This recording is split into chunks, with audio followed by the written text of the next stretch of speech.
Hey guys, today we're talking about the time period that took place after the end of the Civil War. This time period is referred to as Reconstruction. Your objective question today is, what were the goals of the post-Civil War era, otherwise known as Reconstruction, and how did the era come to an end? So, now that the Civil War has ended, that's great, but we have a few questions we need to actually figure out to kind of decide how the country's going to look, all right? And there are four major ones. Number one, how are we going to take the South, that made a big deal of leaving, and we fought an entire war to keep them, how are we going to bring them back into our country? How are they going to become a part of us again? The second one is, how are we going to rebuild the South after all the horrible stuff that happened in the war? Tons and tons of land is destroyed, crops, animals are slaughtered and killed, ruined, and then of course, the economy can potentially completely collapse if now the slave labor is no longer an option, which it isn't. So we need to figure out how to rebuild the South. We also have to figure out what exactly we're going to do with all these African Americans that now, basically in the blink of an eye, are now free. They are emancipated, which means they are free. But a lot of them have no education, a lot of them have no skills outside of farming, so how exactly are we going to do our best to integrate them into society properly? And our fourth and final question is, exactly who should be in charge of Reconstruction? This is a brand new concept. We're literally having to reconstruct our country back together. What area of government is that supposed to fall under? And these are the major things we go through in Reconstruction, these four things. So, firstly, of course, remember that at the end of the Civil War, Abraham Lincoln is president. And when it comes to Reconstruction and how to deal with the South, he has a policy of being nice. He says, listen, let's be super forgiving. Let's just assume they made, a lapse in judgment. Let's accept the South back, because if we alienate them and if we take advantage of them, it'll only make things worse. So Lincoln comes up with a plan called the 10% plan. And that 10% alludes to the amount of voters within each southern state that would have to sign a pledge of loyalty back to the United States. So if we lived in North Carolina, right, 10% of North Carolinians would have to show up and sign a pledge that says, yes, we are loyal to America, we love America, and then we would sign it. And then officially, North Carolina would be entered back into the United States, and we'd be allowed to vote again. But 10% of every single southern state has to sign this underneath Lincoln's plan. Unfortunately, we know what ends up happening to Abraham Lincoln shortly after. I got ahead of myself. Radical Republicans are against Abraham Lincoln's plan. Remember that Abraham Lincoln is a Republican. His own party, radical people within his own party, think that he's being way too nice. They think he's being too forgiving of the South. They think that the South should pay, and that they need to get it into writing with exactly how the South has to treat African Americans. So the radical Republicans are kind of butting heads with Abraham Lincoln. And as I kind of started in, we know what happens to Abraham Lincoln. He unfortunately is assassinated in Ford's Theater. So he's assassinated, which means his vice president takes over. His vice president is a man named Andrew Johnson. Now, even though he was the vice president underneath Lincoln, who was a Republican, Andrew Johnson's actually a Democrat. And not just that, but he was a rah-rah South Democrat. He's actually a former slave owner. So now we have someone who supported the Confederacy, and not like officially, he didn't, go down there and fight or anything like that, right?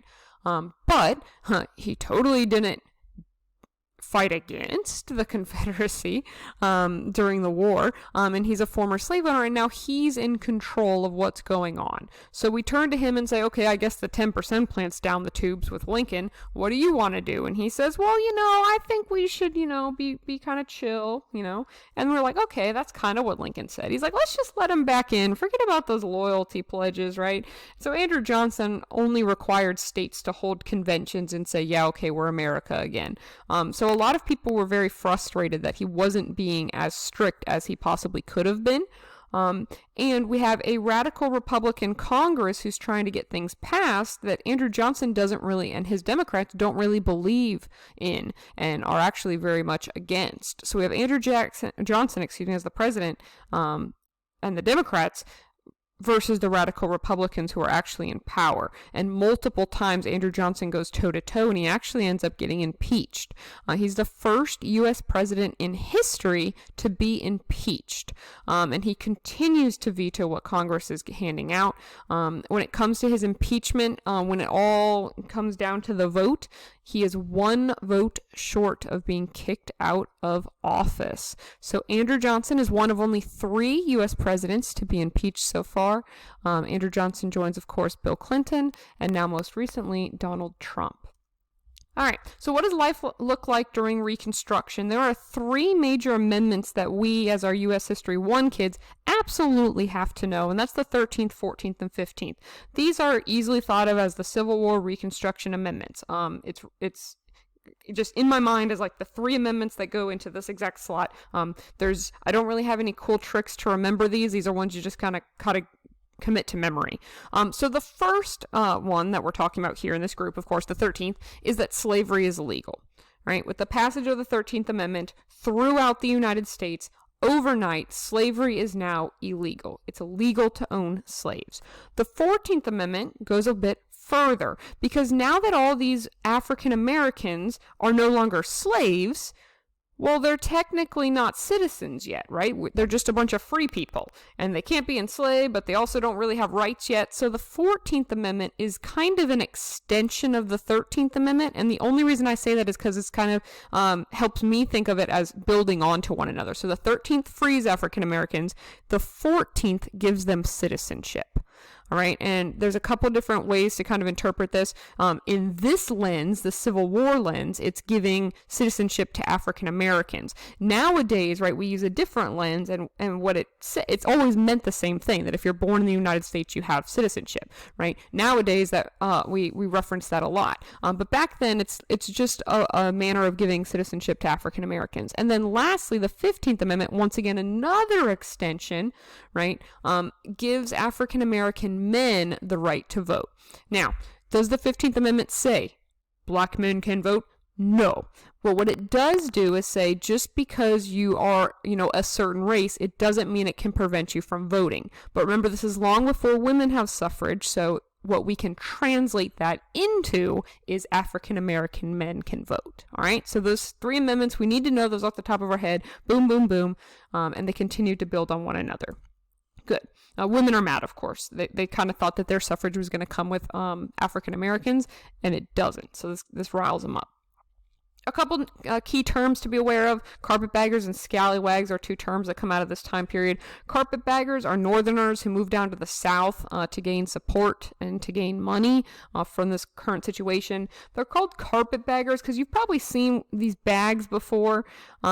I guess I saw them in like cartoons and stuff before I ever saw one in real life. But they're called carpet bags, and they're just cheap luggage. And the idea is they have their luggage with them because they're not from here. They're northerners who are coming down to basically take advantage of the South is the idea. And then a scallywag is a southerner who lives in the South and actually supports the Union, didn't really like the Confederacy, right? And is actually glad that the Civil War is over and ended the way it did. The Freedmen's Bureau is going to be an association that forms to help former slaves get housing, jobs, helps get them set up with school and stuff like that, so be aware of that. Some elections start to take place. We have the first African-American senator. He's a Republican, and he was actually born in North Carolina. I know, right? It's crazy. Let's see. The formation of the KKK, the Ku Klux Klan. These are former Confederate soldiers who decide to start it's kind of like a social club, and then they're, pastime is, terrorizing people. And initially, of course, their primary targets are African Americans. The KKK will ebb and flow. There's a lot of different rises and falls of the KKK. This first one, of course, occurs right at the end of the Civil War when these Confederates are frustrated and they're looking for someone to, lash out at, and that's unfortunately African Americans. All right, more on them in U.S. history too. Also, we have a formation of black codes. These are codes passed in the South they're not written, right? They're kind of unspoken laws, but they're the rules that black people have to follow that the white people, kind of enforce. The two goals of these black codes are to, one, make sure that the black people are, and I'm using my little quote hands, right, staying in their place, right? That's one of the things. And the white people also have to keep the black people in their place, low on the totem pole of society, because remember that the South is absolutely dependent on labor. Remember, their entire economy is built around labor. And now that the labor can't be free anymore because, slavery is outlawed, they still need very, very cheap, minimal cost labor. And they see African Americans, even though they're free, as that opportunity, which leads us to a policy called sharecropping. Sharecropping is very, very similar to slavery. Slave owners would say, listen, you guys are not my slaves anymore. You can leave. Go on, there's the door. But I need some workers. And if you work on my farm, I promise I'm going to feed you, I'm going to clothe you, and I'm going to give you a place to live. And the slaves say, okay, are you going to pay us? And they go, no. I'm paying you in a place to live and food and clothes. And the slaves go, how is this different than slavery? And the slave or previous slave owner says, well, you're free to leave, but you can work here and I'll give you these things I was giving you already, right? So is it as bad as slavery? No. Is it very similar to slavery? Yes. Is it a vicious cycle that makes it very, very hard for African Americans to move up in society? Absolutely. Because if you're working on a farm and the only way you're being compensated and paid is through your clothing and your room and board, what you can't do is save money so you can improve your situation. So sharecropping was a really unfortunate side effect of, the end of slavery that a lot of African Americans, were disadvantaged by. People who were important during the war after, Robert E. Lee says, listen, it's time to, rejoin society. Don't let the South rise again. Let's all be friendly. Grant, remember the leader of the Union, was going to become president later on. He's going to advocate for the rights of free slaves, and it's under his administration where African American men are granted the right to vote with the 15th Amendment. There's a lot of scandals underneath Ulysses S. Grant, but we don't have time. All right, end of Reconstruction. Reconstruction ends with the election of 1876, where we have a Republican, Rutherford B. Hayes, versus a Democrat, Samuel Tilden. Now remember, for the most part, and this is obviously a generalization, but for the most part, Republicans are in the North, Democrats are in the South, right? We know that, right? Republicans in the North, Democrats in the South, right? Well, okay. Let me go over these results. Okay, so we see a little map, right? Red and blue. Okay. So Tilden, the Democrat, had 184 electoral votes. Rutherford B. Hayes had 165 electoral votes. So it looks like Samuel Tilden's going to win. However, there are 20 electoral votes. And remember, the electoral votes are what decides the presidency, right? If you go back here and look at the popular vote, Tilden had more. Right? But it matters how many electoral votes you have. Well, Hayes still has less, right? But there are 20 electoral votes that are being disputed, and those are in the states, southern states, Florida, Louisiana, and South Carolina, right? Both the Democrats and the Republicans are saying, they don't know what's going on, but we're sure our candidate won those. Those 20 will be ours. And if Hayes gets all 20, you notice he'll have one more than Tilden. Hayes needs all 20 of those votes in order to win. Tilden's saying, dude, no, I totally won, right? There's a little bit of a corrupt bargain, right? This is a kind of sketchy, contentious election. And the Democrats are sitting there looking and saying, you know what I'd almost love more than a Democratic or a Democrat president? And the Democrats are like, what? They go, we would love it if the Republicans, the Northerners, would pull the troops out of the South. Because what are the troops in the South to do? Make sure that the South is following all the rules, like the 15th Amendment and the 14th Amendment and the 13th Amendment.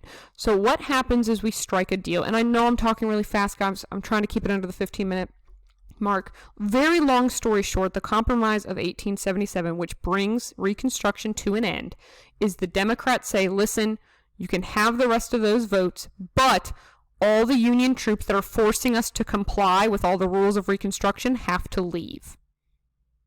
Everybody agrees. Now, Rutherford B. Hayes becomes president, and all of the Union troops that were protecting African Americans in the South leave, which sets us up for the Jim Crow era, where the KKK completely takes over southern states, segregation is enforced, and Jim Crow laws reign supreme.